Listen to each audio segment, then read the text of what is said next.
3000 नहीं आएगा ना। ओम श्री सद्गुरु परमात्मने नमः। प्रातः स्मरणी विश्वबंदी संत सम्राट सद्गुरु कबीर साहब के पावन जन कौल में शाय बंदगी शाय बंदगी शाय बंदगी। चतुर्मा के पावन चरण कमल में शाय बंदगी शाय बंदगी शाय बंदगी। चतुर्विवेक साहब जी के पावन चरण कमल में शाय बंदगी शाय बंदगी शाय बंदगी। सद्गुरु के प्यारे भक्तों, प्यारी बहनों एवं भाइयों, आज हम लोग श्रीमद् सद्गुरु कबीर साहब द्वारा कृत बीजक का रामायणी प्रकरण श्रवण कर रहे हैं। आज हम लोग इस सत्संग के माध्यम से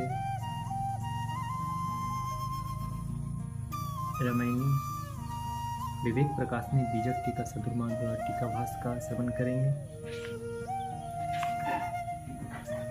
जिसमें रामायणी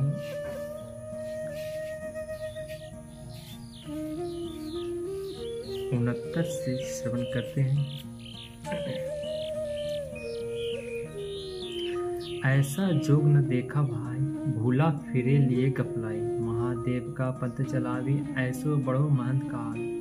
हाट बाजारे लावे तारी, कच्चा सीधा माया प्यारी। शब्दार्थ गपलाई, मूर्ता, असावधानी, ताड़ी, समाधि, भवाट।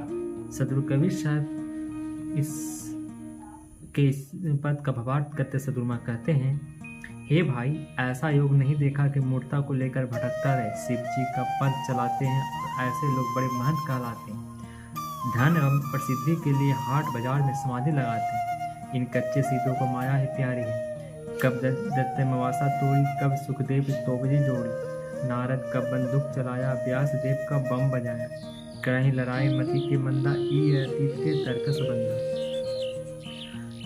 द्वैत दैत दत्तात्रेय मवासा, किला तोपजी तोप चालक, बम रणभेदी, युद्ध का बाजा, अतीत विरक्त सन्यासी, तर्कस बंदा, तर्कस बांधने वाले, यस्त्र शस्त्र से लैस। भवाट। सद्गुरु कबीर साहब के इस पद का भवाट करते सद्गुरु माँ कहते हैं, दत्तात्रेय जी ने कब किसका किला तोड़ा। सुखदेव जी ने तोप चलाकर तोप चालक बनकर कब तोपे एकत्रित की। नारद जी ने कब बंदूक चलाया। व्यास देव जी ने कब युद्ध का बाजा बजाया। लड़ाई मती लोग करते हैं, ये सन्यासी हैं, ये अस्त्र धारण करने वाले लड़ाकू। भय विरक्त लोभन ठाना, सोना पड़े ल जावे बाना। घोड़ा घोरी कीन बटोरा, गांव पाजत चले करोड़ा। सिद्धार्थ पाना सन्यासी के वेश को करोड़ा। करोड़पति भवा। साधु का वेश तो धारण कर ली, पर मन में लोभ ठाने हैं। सोने के भस्म एवं तड़क भड़क के वस्त्रों को पहनकर साधु वेश को लज्जित करते हैं। घोड़ा घोड़ी को संग्रहित करते हैं। गांव आदि जनपद को पाकर ऐसे रूप से चलते हैं जैसे कोई करोड़पति चलता है। विशेष में सद्गुरु माँ कहते हैं, साधन गुप्त रखो, इसे प्रसिद्धि अध्ययन या अन्य किसी भी कारण दिखाओ मत बनाओ। प्रतिष्ठा की कामना से बचो। प्रतिष्ठा मीठा जहर है जो आध्यात्मिक उन्नति को पूर्ण रूप में नष्ट कर देता है। माया और महंती को चाहना अशांति एवं दुख की चाहना का ही प्राय है। अतः सावधान। लड़ाई झगड़ा साधुओं को शोभा नहीं देता। याद रखें, साधु समाज के आदर्श है, अतः उन्हें शीतल शांत आदर्श जीवन ही जीना चाहिए। साधु बने हो तो प्राणपन से साधुता का पान करो, इसमें दाग न लगने दो। स्वर्ण आभूषण एवं तर्क भड़क के कपड़े न पहनो, न कोई श्रृंगार करो। किसी मठ के संचालक को तब भी धन के लोभी मत बनो। आए धन का सुख संग्रह न कर यथोचित समाज हितार्थ को सर्जित करते रहो।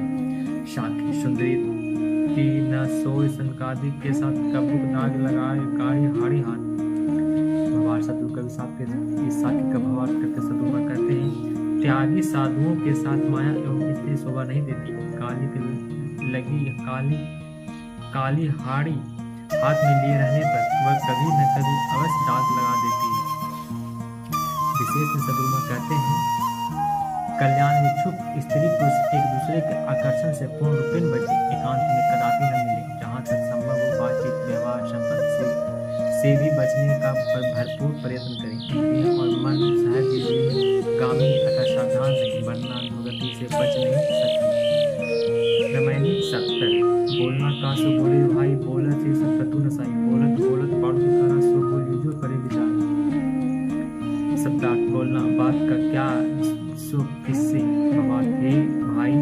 बात क्या और किससे बोली। अनधिकारी मनुष्यों से बोलने पर सभी शत्रु शांति नष्ट हो जाती है। बोलते बोलते काम क्रोध आदि दोष बढ़ते हैं, अतः वही बात बोलिए जो विचार से सत्य और शुभ प्रतीत हो। मिला है संत वचन तू कहिए, मिला है संत मौन हो रही, पंडित सो बोलिए हितकारी, मूर्ख से रहिए जगमाए। कहीं कभी अर्ध घटडोली पूरा हो विचार ले बोली। भगवान यदि संत समझदार मिल जाए तो अध्यात्म की दो बातें करनी थी, और यदि असंत न समझ मिले तो मौन होकर रही। जिज्ञासु नर्म से हितकारी वचन बोली और दुख से निराश होकर चुप रही। जो कबीर साहब कहते हैं कि अर्ध जल घट के समान, अर्ध ज्ञानी चंचल एवं बहुभाषी होते हैं, और तुम जल घट के समान ज्ञानी शांत और विचार युक्त होकर अल्प बोलते हैं। विशेष बहुभाषी होने से कला अशांति तो बढ़ती है, साथ साथ जीवन ऊर्जा का भी बहुत अधिक क्षरण होता और साधना की शक्ति भी नष्ट होती है। बड़ बोलने लोगों की वाणियों में गंभीरता, सरलता एवं प्रभाव उत्पादकता में अत्यंत कमी आ जाती है।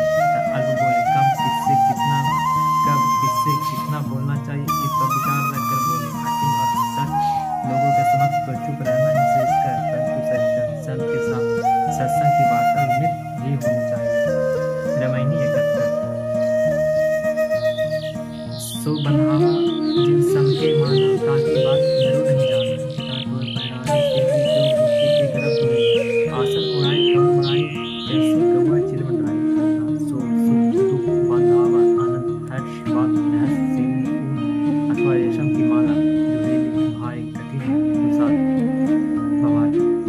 सतु कवि साहब इस पद का भवात करते सतु कहते हैं, जो हर्ष शोक को समान करके मानते हैं, उनके रहस्य को इंद्र भी नहीं जानते। स्थित प्रज्ञता को त्याग कर बहुत से शांत नाथपंथी योगी छल बल से वैष्णवों की चिता मुड़वाकर अपने संप्रदाय के चिन्ह शैली बना देते हैं। इन्हें योग युक्ति का बहुत भारी अहंकार है। योग सिद्धि के बल पर आसन वाले में कौन सा गौरव है। कौवा टिल जैसे नीच अभस पक्षी भी आकाश में शायद उड़ते मंडराते रहते हैं। विशेष में सतुमा कहते हैं, जिन महापुरुषों ने सुख दुख आदि हर परिस्थिति में समान बुद्धि को प्राप्त कर लिया है, उनकी शांति और सुख का परिसीमन समान जनों से असंभव है। छल बल खंडन मंडन पहला फुसला कर दूसरों को अपने संप्रदाय में ले आना, लौकिक ज्ञान द्वारा आसन आकाश में उड़ाना, पानी में चलना, जमीन के नीचे दौड़ आदि कोई महत्वपूर्ण बात नहीं है। इस तरह का तमाशा तो नटबाजी दिखाते रहते हैं। महत्वपूर्ण सदाचार, संयम, ज्ञान, वैराग आदि जैसी भी तैसी है नारी राज पर सब कहने उजारी। जस नरक तस चंदन जाना, जस बाव तस रहे से लपसी लौंग गले सारा खाड़ ठाड़ में खाते छाड़। शब्दार्थ दीवार पुजारी पुजार विराट नरक दुर्गंध दुख चंदन एक सुगंधित लकड़ी सुख बाव पागल लपसी दूधी बना हलवा मीठा लौंग एक तरह का मसाला, एक सारा एक समान खाड़ चीनी मीठा लौकिक दृष्टि से प्रिय विषय भोग छाड़ा भूख वैराग प्यार। भगवान सतु कवि साहब इस पद का भावार्थ करते सतुमा कहते हैं, ज्ञानी महापुरुषों के लिए जैसे दीवार अनाकर्षक जल और क्रोध, वैसे ही स्त्री भी चैन अनाकर्षक मांस मधुर आहार से परिपूर्ण एक पिंड है। ज्ञानी विपरीत शरीरों में कदापि मौत नहीं होती। प्रबुद्ध लोग संपूर्ण ऐश्वर्य से युक्त राजपाट को उजाड़ की तरह देखते हैं, इसमें उनकी अस्प्रिया नहीं होती। ये महापुरुष नरक या दुख एवं स्वर्ग या सुख को संकुल मानते हैं, अतः इन सबसे परे होकर आत्मरत रहते हैं। इनके लिए जैसे पागल है वैसे चतुर है, इन्हें कहीं राग द्वेष नहीं होता। ये विरक्त लोग मीठा और तीता को एक समान देखते हैं, इनमें स्वाद लोलुपता नहीं होती। ये जीवन निर्वाह के लिए सादा सात्विक और भजन सार्थक भोजन देते हैं। लौकिक दृष्टि से खाड़ की तरह प्रतीत होने वाले विषय पर सुख को त्याग कर विरक्ति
त्याग अनासक्ति ही सुख का हेतु और अमृत तत्व उपलब्धि का मार्ग।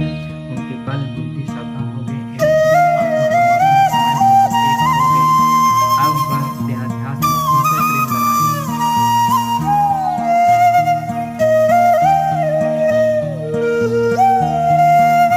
रमैनी भट्ट।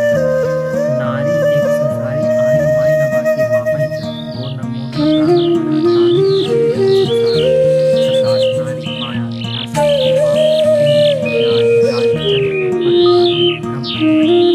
बाबा संसार में ध्यास नारी आई उसकी कोई मान अज्ञान रूप विकास से जन्मी उसे देहासक्ति के पैर से प्राण आदि अनाथ नहीं शरीर नाशवान है और असत है तब भी संसार में समझ प्राण उसके धाम भटक रही बिना साथ शरीर अद्भुत अचरज का कहे वाणी के बंधन करे सब कोई बुद्ध अद्भुत अचरज बड़ होई। शब्दार्थ बिना साथ रविवार से शनिवार तक सातों दिन सदैव सही सत्य प्रमाणित बुद्धिमान अद्भुत वंदन वंदना प्रशंसा दान पूजा कवि शादी इस पद का भाव करते हैं। बुद्धिमान बुद्धि सत्य सत्साती माया सत्य दाई इस अक्षर को क्या कहा विद्वान सब को इसी माया ध्यास की प्रशंसा बदला करते यह देखकर बहुत आश्चर्य होता है।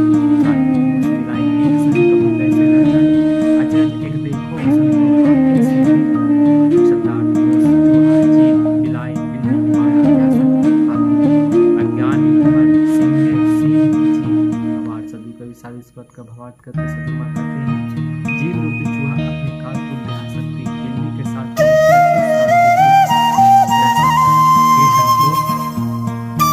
एक आश्चर्य देखता हूँ कि मन माया रूपी हाथी जीव रूपी सिंह को पाप प्रमाण विशेष सदुमा कहते हैं। माया एवं देह का असत्य समर्थ मध्य इसके लिए सद्गुरु एवं सत्संग